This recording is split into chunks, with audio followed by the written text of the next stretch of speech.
Your life is what you make of it. Learn, live, love. This is Nadia's Entrepreneurial Corner.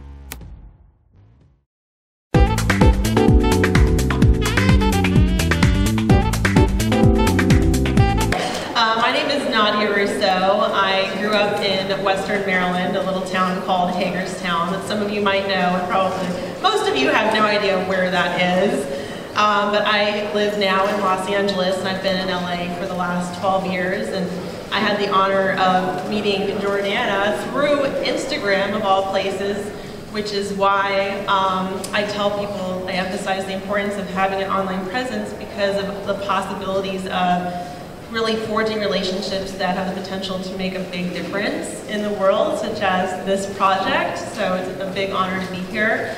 I have an impact-based digital marketing agency called Alter New Media, and our main areas of service are social media marketing, influencer marketing, and PR. And we require all of our influencers to do at least one nonprofit campaign a year. So we really practice what we preach. We have a service called Purposeful Partnership, where we partner nonprofits with for-profits or individuals with nonprofits to really make a difference and to ensure that the nonprofit doesn't come out on any marketing costs. And so the for-profit essentially absorbs those costs because that is a big struggle for so many nonprofits, getting more visibility. And you know, I've talked to a lot of founders from nonprofits, and they're often like, you know, I can't afford your service, like what can I do? So then we look into, all right, well, you know, what about the influencers on our board? Are they interested in making a difference? So I personally was homeless for about a 2-week period of time. I have experienced my own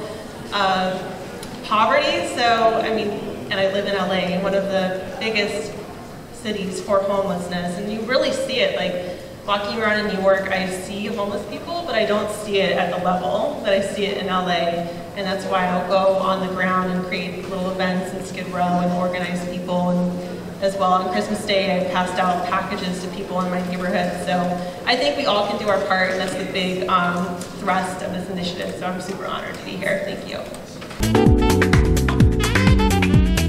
You could not understand why in the world would I want to be involved in social media, yet he's on social media all day long. And so he's like, why do you like this business? Do you even enjoy your business? And I said, of course I do. He's like, but you're passionate about it? I'm like, yes, I'm passionate about it. Like, you know, what, hello?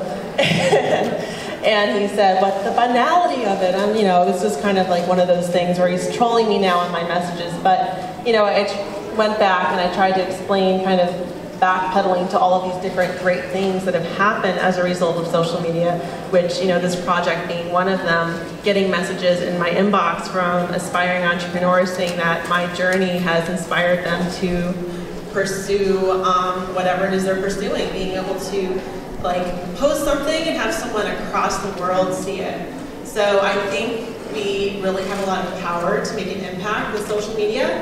And it's when people don't really understand how to use it, and they kind of, it's almost like a fear, I think, is they're intimidated by putting themselves out there. And Jason and I were talking about that a little bit earlier, just kind of like the fear of being yourself and being authentic and being vulnerable. But, you know, it's kind of like baby steps. It's, you know, we don't have to necessarily, you know, oh my gosh, I'm going to share my deepest, darkest secret right now. You know, we can kind of ease ourselves into it.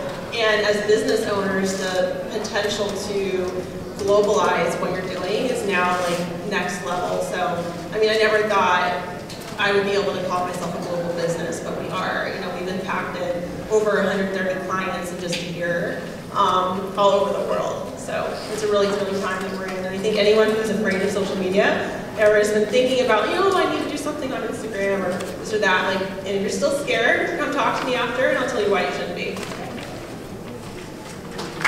And I think when, you know, you have an issue that's as widespread as homelessness, you know, there's a lot of generalizations that kind of go into that, and that's why this initiative and other initiatives that are working really hard to humanize homelessness and bring light to kind of the individual people, not, you know, just the collective in a generalized sense, what every person has gone through, because, you know, I encounter a lot of people that will kind of, you know, side-eye someone on the street, especially in LA, where it's like you have gorgeous high-rise condos being built like around Skid Row, and there's so many people that are struggling there. It's just kind of like this bizarre juxtaposition of extreme poverty and luxury. It's just very, very strange.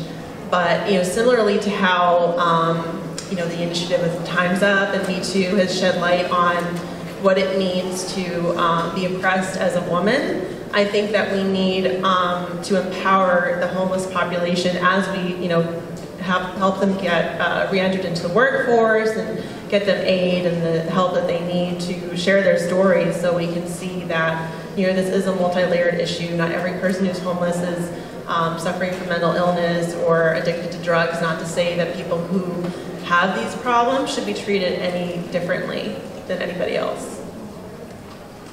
Yeah, thank you all so much. I know that someone showed me, we had a few